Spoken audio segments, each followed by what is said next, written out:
बिस्मिल्लाहिर्रहमानिर्रहीम। Last shipment date calculate करनी है और किस रेट के अंदर शिपमेंट की गई है ये हमें कैलकुलेट करना है। या जो आज की ये एग्जांपल मैं आपको बताने जा रहा हूँ, इसको इस तरह से भी यूज़ किया जा सकता है कि हमारे पास लास्ट पेमेंट किस डेट को रिसीव हुई है। यानी अगर हम फीस रिकॉर्ड वगैरह स्टूडेंट का मेंटेन करते हैं तो किस लास्ट डेट को कितनी पेमेंट हमारे पास रिसीव हुई है ये हमें उसके अंदर कैलकुलेट करना है। या कोई हम ऐसे आइटम जो सेल कर रहे हैं, कंपनी के साथ कॉन्ट्रैक्ट है, तो लास्ट किस डेट को इस कंपनी में क्या अमाउंट की हमें सेल की गई है, यानी डिलीवर की गई है हमारी तरफ से। तो इस तरह की जो आज की एग्जांपल है, ये सारी चीज़ें उसमें कैलकुलेट की जा सकती हैं आज की इस एग्जांपल से। तो चलिए शुरू करते हैं आज की इस क्लास को। माइक्रोसॉफ्ट एक्सेल को ओपन करेंगे। यहाँ पर जो एग्जांपल मैं दे रहा हूँ सीरियल कस्टमर्स हैं और डेट है और इस रेट के अंदर हमने डिलीवर किया इनको। अगर आइटम या प्रोडक्ट आपको कॉलम बनाना है तो यहाँ पर आप एक्स्ट्रा कॉलम बना सकते हैं। तो इसमें प्रोडक्ट का कॉलम अगर मेंशन करना है क्या डिलीवर किया है आपने, तो यहाँ पर एक कॉलम एक्स्ट्रा प्रोडक्ट का भी बना सकते हैं। और यहाँ पर अब हमें चेक करना है ये जो हमारे पास इधर हम डेटा एंट्री कर रहे हैं, यानी जो मेन डेटाबेस है उसके अंदर जो भी एंट्री हमने की हुई है कस्टमर्स नेम, हम इन यूनिक एक अलग कॉलम के अंदर लिखने हैं। ये सारे मेरे पास यूनिक लिखे हुए टोटल कस्टमर किए हैं हमारे, और उनके साथ जो भी हमारी शिपमेंट हुई है वो हमने रिकॉर्ड में एंट्री करी हुई है। अब लास्ट डेट चेक करनी है और लास्ट उसका रेट देखना है किस रेट में की गई है। तो यहाँ पे मैं सेल्स की जगह कर देता हूँ रेट। तो यहाँ पर फर्स्ट सेल में फॉर्मूला आ जाएगा इक्वल लुकअप, और यहाँ पर लुकअप वैल्यू। अब यहाँ लुकअप करना है मल्टीपल वैल्यू, तो लुकअप वैल्यू हमने 2 करी और यहाँ पर कर दिया 1 लुकअप वेक्टर, और उसको हम डिवाइड कर देंगे मैक्स, यानी जो सबसे बिगनर डेट्स होगी कॉलम के अंदर, यानी जो लास्ट डेट होगी, तो उसके लिए हम यहाँ पर ब्रैकेट के साथ मैक्स लगाएंगे, डबल ब्रैकेट ओपन करेंगे और यहाँ पर first range all customers column select 1 time F4। ठीक है जी, B2 से B22। बाद में भी डेटा एंट्री हो सकती है तो एक्स्ट्रा सेलेक्ट कर लेते हैं 100 तक। आपका और मज़ीद डेटा अगर आप काम करेंगे तो आप एक्स्ट्रा सेलेक्ट कर सकते हैं। और ये काम करने के बाद F4, ठीक है जी, बराबर है किसके, इस सेल के फर्स्ट कस्टमर के, यानी इस कॉलम के अंदर जो कस्टमर्स हैं उसमें चेक करना है ये वाला कस्टमर, और इसको कॉलम वाइज फिक्स कर देंगे क्योंकि इसको हम राइट साइड लेके जाएंगे फिल। तो इसको हम 2-3 दफ़ा F4 यूज़ करेंगे कॉलम से पहले डॉलर, कॉलम वाइज एब्सोल्यूट के बाद ब्रैकेट। यहाँ पर फर्स्ट डबल ब्रैकेट ओपन किया था मैक्स के साथ हमने, यहाँ पर एक ब्रैकेट क्लोज करेंगे और इसके अंदर से हम कहेंगे मल्टीप्लाई करें। मल्टीप्लाई कौन सी कॉलम की वैल्यू देखनी है, उसके बाद मल्टीप्लाई करना है डेट कॉलम्स, जो सबसे बड़ी डेट है वो, और इसको भी एक्स्ट्रा सेलेक्ट कर लेंगे जहाँ तक हमने first customer name column select करा 100 तक।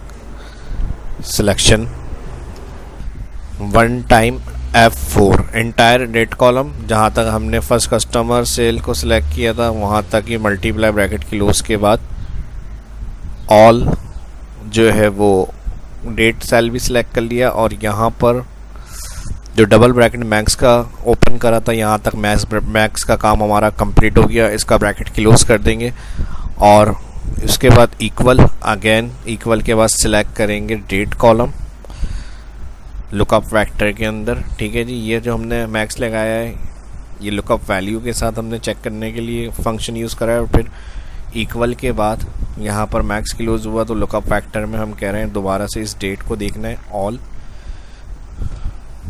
कॉलम सिलेक्ट,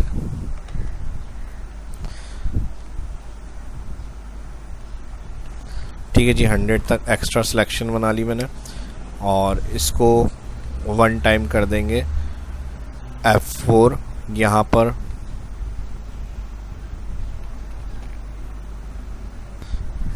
ब्रैकेट कर देंगे इसका यहाँ पर क्लोज,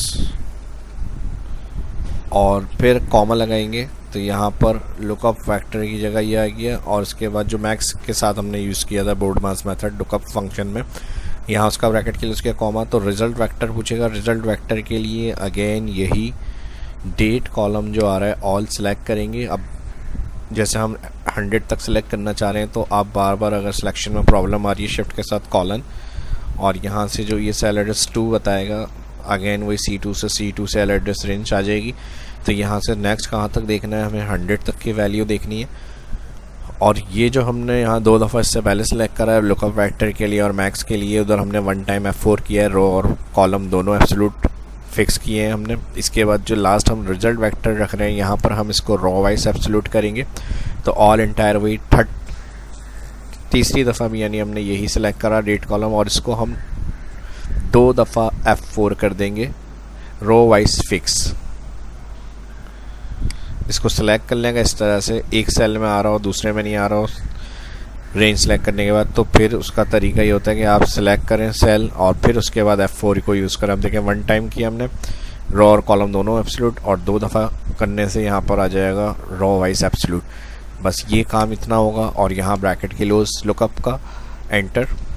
तो यहाँ पर 1 अगस्त जो लास्ट यानी डिलीवर हुई शिपमेंट्स की गई हैं उनकी कस्टमर्स की, वो 1 अगस्त की गई है। अब इसको हमें फिल करना है डाउन और राइट। तो सिलेक्ट करेंगे कंट्रोल शिफ्ट दबा के डाउन एरो, जहाँ तक कस्टमर्स नेम होंगे यूनिक आइटम या जो भी प्रोडक्ट्स हैं आपकी या कस्टमर नेम वहाँ तक सिलेक्ट, और फिर राइट के लिए control R shift right, sorry selection बना रहे हैं अभी। और जब सिलेक्ट हो जाए शिफ्ट डाउन से जहाँ तक फिल करना है फार्मूला, और शिफ्ट राइट से उसके बाद फिल के लिए फार्मूला ड्रैग करने के लिए कंट्रोल D डाउन ड्रैग और कंट्रोल R राइट। अगर ये डेट फॉर्मेट में आ रहा हो तो यहाँ से इस सेल को कॉलम को जहाँ पर हमें अमाउंट लिखा हुआ देखना है रेट, और वहाँ पे भी आपका अगर डेट फॉर्मेट अप्लाई हुआ आ रहा हो बाय डिफ़ॉल्ट, क्योंकि अक्सर फार्मूले में जब डेट इंटर होती है फर्स्ट तो वो फार्मूला ड्रैग करने से बाय डिफ़ॉल्ट डेट फॉर्मेटिंग के अंदर ही आंसर आने लग जाता है अगर कोई नंबर कॉलम होता है तो उसको नॉर्मल रखने के लिए यहाँ ख्याल रखना चाहिए होना चाहिए आपका कि होम में नंबर सेक्शन से कस्टम्स तो नहीं लिखा हुआ। अगर कस्टम है तो यानी उसका कोई फॉर्मेट हमने यूज़ किया हुआ है, यानी हमने नहीं बाय डिफ़ॉल्ट यूज़ अप्लाई हो गया है percent date numbers accounting format इस तरह या कस्टम लिखा हुआ आ रहा होगा। तो हमें जो ओरिजिनल रिजल्ट शो कर रहा होता है सेल के अंदर, अगर हमें पर्सन टाइम डेट नहीं यूज़ करना, ओनली नंबर वैल्यू यानी जैसा फॉर्मेट है नॉर्मल वही चाहिए, तो जर्नल होता है। यहाँ से जाके जर्नल क्लिक। अब देखें यहाँ पर इस कस्टमर की जो लास्ट डेट है मैक्सिमम यानी जो अभी करीब की है वो ये आ रही है, और इसमें ये रेट था। अब मैं अगर इसको कहीं और से अगर इसको चेंज कर दूँ, अब जैसे यहाँ पर 21 है और मैंने फर्स्ट कर दिया फैब, अब देखें यहाँ पर अभी अगस्त है ना, तो यहाँ पर 2022 कर दिया, तो जो अब करीब की बिगनर डेट होगी वो उस कॉलम के अंदर उस कस्टमर की हमें यहाँ पर बताएगा। एंटर करेंगे, आ गई 1 फेब 2022 यानी लास्ट डील जो हुई है इनके साथ वो इस डेट को हुई है, और ये रेट हुए हैं उसके इस रेट के अंदर हुई है। रेट चेंज करेंगे यहाँ पे मिसाल के तौर पे 15,000 कर देते हैं, तो यहाँ पर 15,000। और किसी कस्टमर को चेंज करेंगे जैसे अरसलान है यहाँ पे, अब मैं इनको कर देता हूँ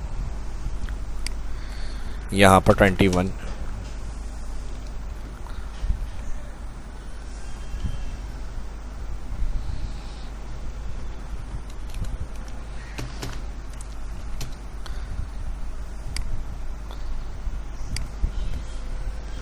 अच्छा, यहाँ ईयर जो है वो 2020 है, उनकी लास्ट 14 मई 2021 का रिकॉर्ड है ऑलरेडी, तो वो आ रही है हमारे पास। इसको ईयर भी मैं चेंज करता हूँ 21, तो फिर यहाँ पर 21/12 की डेट देखें यहाँ पर आ गई 21/12/2021। तो जो भी अपडेट होगा डेटा, आप जैसे नेक्स्ट एंट्री करते हैं किसी के साथ, फिर हमारी डील हुई कस्टमर्स एंट्री सीरियल नंबर आएगी, और फिर उस वह हमारी डील हुई है शुएब के साथ, और डील डेट थी इनकी 15 सितंबर और माइनस डेट ईयर 21। तो अब शुएब की अभी लास्ट जो हमारे पास आ रहा है रिकॉर्ड वो 19 डेट का आ रहा है। एंटर देखें, अब पेमेंट अभी रिसीव नहीं हुई, एंटर नहीं करी तो यहाँ पे लिखा हुआ नहीं आ रहा, लेकिन डेट उठा ली इसने। अब पेमेंट में मिसाल के तौर पे 50,000 की हुई है, तो यहाँ पे 50,000 आ गया। इस डाटा को मैंने स्टार्ट में बता दिया था क्लास के, फ़ीस पेमेंट रिसीव वगैरह के रिकॉर्ड के लिए भी मेंटेन करने के लिए रख सकते हैं। यानी एक सिंपल डेटाबेस है, उसमें सिर्फ एंट्री करते रहें आप, और इधर आपको पता चलता रहेगा स्टूडेंट्स के यूनिक नाम एक जगह लिख लें तो उनकी कौन सी डेट की पेमेंट रिसीव हो गई है लास्ट डेट तक। तो ये भी हमें यहाँ पर इस तरह से जो एग्जाम्पल इसमें हम यूज़ कर रहे हैं वही आप उधर भी यूज़ कर सकते हैं। और डिफरेंट जिसकी जो कैटेगरीज होंगी वहाँ पर इसको यूज़ किया जा सकता है फंक्शंस को एडवांस एक्सेल के। और उम्मीद करता हूँ कि वीडियो आपको पसंद आई होगी। ये वीडियो अच्छी लगी तो लाइक करें और नेक्स्ट वीडियो का इंतज़ार करें। मिलते हैं नेक्स्ट वीडियो में। शाह इस्लाम को इजाज़त दीजिए। अल्लाह हाफ़िज़।